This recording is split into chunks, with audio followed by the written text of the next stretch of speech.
यत्तु प्रत्युपकारार्थं फलमुद्दिश्य वा पुनः दीयते च परिक्लिष्टं तद्दानं राजसंस्मृतम्। यत्तु प्रति उपकारार्थं फलम् उद्दिश्य वा पुनः दीयते च परिक्लिष्टं तत् दानं राजसं स्मृतम्। यत्तु प्रत्युपकारार्थं फलमुद्दिश्य वा पुनः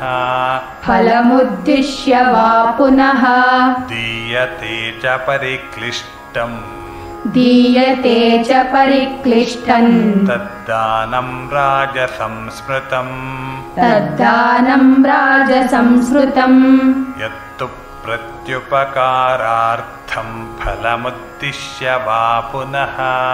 यत्तु प्रत्युपकारार्थं फलमुद्दिश्य वा पुनः दीयते च परिक्लिष्टं तद्दानं राजसंस्मृतम्।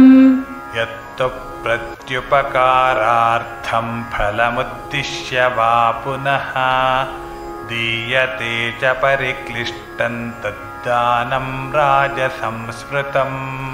यत्तु प्रत्युपकारार्थं फलमुद्दिश्य वा पुनः दीयते च परिक्लिष्टं तद्दानं राजसंस्मृतम्।